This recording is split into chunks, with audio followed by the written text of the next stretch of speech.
গৃহশিক্ষক YouTube চ্যানেলে সকল ছাত্রছাত্রীদের জানাই শুভকামনা। আজ আমরা এই ক্লাসে মাধ্যমিক ভূগোলের ৪ নম্বর অধ্যায় বর্জ্য ব্যবস্থাপনা এই বিষয় থেকে কিছু গুরুত্বপূর্ণ ২ নম্বরের প্রশ্ন উত্তর নিয়ে আলোচনা করব।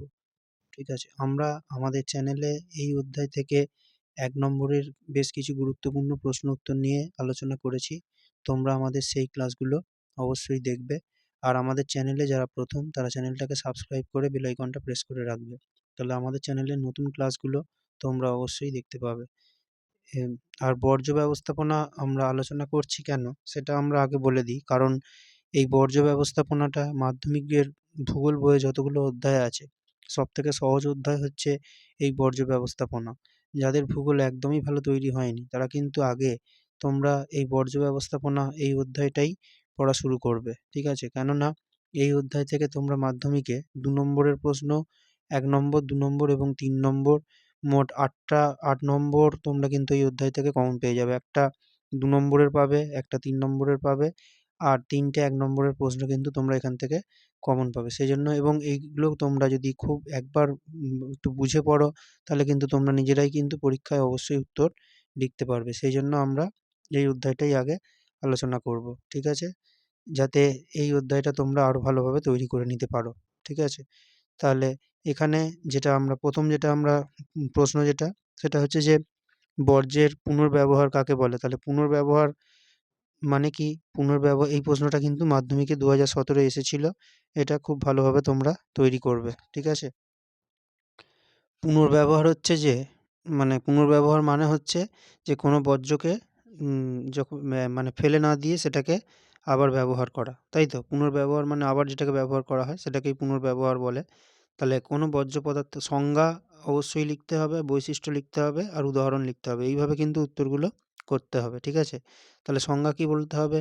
যখন কোনো বর্জ্য পদার্থকে একবার ব্যবহার করার পর তাকে ফেলে না দিয়ে আবার সেটাকে ব্যবহার করা যায় সেটাকেই কী বলে? পুনর্ব্যবহার। খালি পুনর্ব্যবহার বানানটা তোমরা কিন্তু ভালোভাবে একটু পড়ে নেবে, দেখবে, অবশ্যই দেখবে ভালোভাবে, কেননা এই বানানটা অনেকবার ভুল হয়ে যায়। ঠিক আছে? আর এর বৈশিষ্ট্য কী হবে? আর এর বৈশিষ্ট্য হচ্ছে এই পদ্ধতিতে সম্পদকে কিন্তু অনেক বাঁচানো যায়। ঠিক আছে? অনেক কম খরচ হয়। আর এটা ২ প্রকার। একটাকে বলে প্রথাগত পুনর্ব্যবহার, যেখানে বর্জ্য পদার্থকে কোনো রকম পরিবর্তন না করে পুনরায় ব্যবহার করা যায়। যেমন পুরনো বস্ত্র, এটা একটা হবে। আরেকটা হচ্ছে যে সৃষ্টিশীল পুনর্ব্যবহার। যেমন এখানে কি হয়? এখানে পুরনো কাগজ থেকে আবার সেটাকে থেড়া থেকেই ঠোঙা তৈরি করা হয়। কাগজের যে ঠোঙা হয় সেইটা। ঠিক আছে? এটা। আর এবার উদাহরণ কি? পুরনো কম্পিউটারকে সারিয়ে পুনরায় ব্যবহার করা যায়। ঠিক আছে? এটাই এর উদাহরণ হয়ে যাবে। আচ্ছা, এরপরে আরেকটা যে প্রশ্ন আছে সেটাও এখান থেকে অবশ্যই পড়তে হবে। সেটা কি? সেটা হচ্ছে যে বর্জ্যের পুনর্নবীকরণ কাকে বলে? এই প্রশ্নটা মাধ্যমিকে ২০১৮ আর ২০২৩ দুবার এসেছে। এটাও ভালোভাবে অবশ্যই পড়তে হবে। তাহলে এখানে উত্তরটা কীভাবে বলতে হবে? পুনর্নবীকরণ মানে এখানে কি হয়? এখানে কোনো একটা বর্জ্য পদার্থ যেটা থাকে সেটা থেকে আবার বিভিন্ন পদ্ধতিতে সেটা থেকে অনেক জিনিস কিন্তু তৈরি করা যায়। ঠিক আছে? এটা তাহলে এখানে কিন্তু বিজ্ঞান মানে কিছু বৈজ্ঞানিক উপায়ের সাহায্য নেওয়া হয়। সাহায্য নিয়ে সেখানে ব্যবহারের একদম যোগ্য যে জিনিসগুলো ছিল না সেই সব বর্জ্য পদার্থগুলোকে পুনরায় আবার ব্যবহারের যোগ্য দ্রব্য বা বিভিন্ন জিনিস তৈরি করা যায়। সেটাকেই বলা হয় পুনর্নবীকরণ। ঠিক আছে? যেমন উদাহরণ, পুরনো প্লাস্টিক গলিয়ে নতুন প্লাস্টিক দিয়ে জিনিস তৈরি করা হয়। আর এর বৈশিষ্ট্য কী হবে? বৈশিষ্ট্য হচ্ছে যে এই পদ্ধতিতে নতুন জিনিস তৈরি হয়। আর কি হয়? আর দ্রব্যের যে গুণগত মান যেটা, মানে প্রথম জিনিসটা যতটা ভালো ছিল পরের জিনিসটা কিন্তু অতটা ভালো আর হয় না, হ্রাস পায়। গুণগত মানটা কিন্তু কমে যায়। ঠিক আছে? এটা। আর এরপরে যেটা এখান থেকে আরেকটা প্রশ্ন আছে সেটা কি? সেটা হচ্ছে যে বর্জ্য ব্যবস্থাপনায় ভরাটকরণ কাকে বলে? এই প্রশ্নটা। এটাও মাধ্যমিকে দুবার এসেছে, ১৭ এবং ২০ সালে দুবার। তাহলে এটাও কিন্তু ভালোভাবে অবশ্যই পড়তে হবে। তাহলে ভরাটকরণ মানে কি? মানে কোনো একটা নিচু জায়গা যেটা থাকে বা কোনো জায়গায় গর্ত করে সেই জায়গায় কিন্তু বর্জ্যগুলোকে ফেলা হয়। ফেলে তারপর সেটাকে ভরাট করা হয়। সেটাকেই কি বলে? সেটাই হচ্ছে যে ভরাটকরণ। এটা তো সহজভাবে তাহলে এখানে সংজ্ঞা আর বৈশিষ্ট্য আর উদাহরণ এভাবেই লিখতে হবে। ঠিক আছে? কোনো নির্দিষ্ট নিচু স্থানে বা জমিতে যখন জৈব বর্জ্য জমা করে ভরাট করে সেখানে যে পদ্ধতিতে সেটাকে জমা করা হয়, ভরাট করার পদ্ধতিটাকেই বলে ভরাটকরণ। আর এটাকে আরেকটা নামেও ডাকা যায়, সেটাকে কি বলে? এটাকে ল্যান্ডফিল বলে। এটাও অবশ্যই তোমরা মনে রাখবে, ঠিক আছে?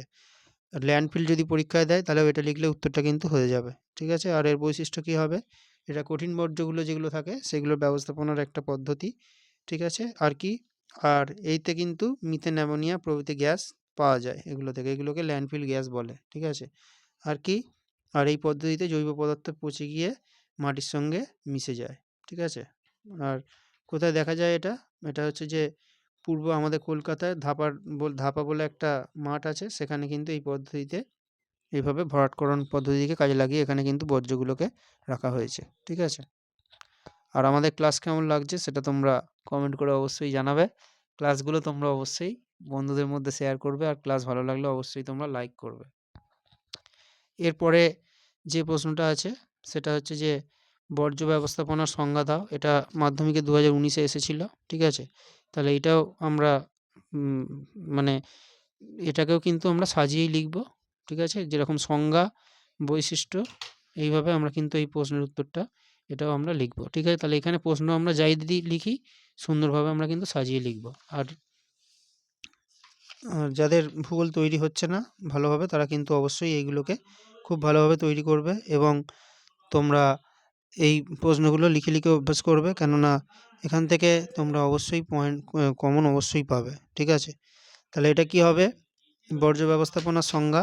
তাহলে যে প্রক্রিয়ায় বিজ্ঞানসম্মত পদ্ধতিতে বিভিন্ন যে বর্জ্য আছে সেগুলো রিডিউস, রিফিউজ, রিইউজ, এই যে 4R যে পদ্ধতি, মানে পুনর্ব্যবহার, পুনরুদ্ধার বা পুনর্নবীকরণ, এই যে নামগুলো আছে এগুলোর মাধ্যমে যখন একটা বর্জ্যকে কী করা হয়? বর্জ্যকে সঠিকভাবে কাজে লাগানো যায় এবং পরিবেশ থেকে বর্জ্যের পরিমাণটাকে কমিয়ে দেয়া যায়, ঠিক আছে? তখনই, এবং বা সম্পদেও পরিণত করা যায়। বর্জ্যটাকে যখন কাজে লাগানো হয় তখন সেটা হয়ে যায় সম্পদ, বর্জ্য থেকে সম্পদে হয়ে যায়। এই যে টোটাল যে পদ্ধতিটা, এই পুরো পদ্ধতিটাকেই বা প্রক্রিয়াটার নাম কি? এটাকেই বলা হয় বর্জ্য ব্যবস্থাপনা। এবার এর বিভিন্ন রকম ধাপ আছে, যেমন হচ্ছে যে পৃথককরণ, মানে আলাদা করা, বর্জ্যগুলোকে আলাদা করা। তারপর কম্পোস্টিং, স্ক্রাবার, নিষ্কাশন, এইগুলো, ঠিক আছে? এইগুলো অবশ্যই ভালোভাবে পড়বে। আর এরপরে যে প্রশ্নটা আছে সেটা কি? সেটা হচ্ছে যে কঠিন বর্জ্য পদার্থের সংজ্ঞা দাও। এটাও একটা ইম্পর্টেন্ট প্রশ্ন। এটা মাধ্যমিকে 2024-এ এসেছিল। এটাও কিন্তু তোমাদের অবশ্যই দেখে যেতে হবে, ঠিক আছে? তাহলে এখানে উত্তরটা কিন্তু ওই সংজ্ঞা, বৈশিষ্ট্য আর উদাহরণ এভাবেই কিন্তু তোমাদেরকে সাজাতে হবে, ঠিক আছে? তাহলে পরীক্ষায় সাজানোটাও কিন্তু একটা বড় ব্যাপার। মানে টানা না লিখে পয়েন্ট করে লিখলে কিন্তু স্যারেরা নম্বর ভালো দেয়, ঠিক আছে? এটা অবশ্যই তোমাদের জানতেই হবে, ঠিক আছে? তাহলে আমরা যেসব সংজ্ঞা, তাহলে কীভাবে বলবে? মানে আমরা যেসব কঠিন পদার্থ ব্যবহার করি সেগুলো কি হয়? সেগুলো মানে একটা সময়ের পর আর সেগুলো ব্যবহারের আমাদের কাজে লাগে না। তখন সেগুলোই, যেসব অবশিষ্টগুলো পড়ে থাকে সেই জিনিসটার বা দ্রব্যের, সেটাই কি হয়ে যায়? সেটাই তখন হয়ে যায় বর্জ্য। আর এগুলোকেই কি বলে? এগুলোই হয়ে যায় তখন কঠিন। সেগুলো যখন কঠিন রূপে পরিবেশে চলে আসে তখনই সেটা হয়ে যায় কঠিন বর্জ্য, ঠিক আছে? উদাহরণ দিলে বুঝতে পারবে। প্লাস্টিক, পলিথিন, লোহা, পুরনো কাঠ, ভাঙা কাঁচ, এগুলো, ঠিক আছে? আর বৈশিষ্ট্য কী হবে? অনেক জায়গা জুড়ে থাকে আর প্রকৃতিতে মিশতে কিন্তু অনেক বেশি সময় লাগে, ঠিক আছে? এইগুলো। আর এর এর জন্য কিন্তু মাটি দূষণ অনেক বেশি হয়। এগুলোই বৈশিষ্ট্য হয়ে যাবে, ঠিক আছে? আর পরের ক্লাসে আমরা তোমাদের এই অধ্যায় থেকে আরও কিছু গুরুত্বপূর্ণ 2 নম্বরের যে প্রশ্নগুলো আছে সেই প্রশ্নের উত্তরগুলো নিয়ে আলোচনা করব।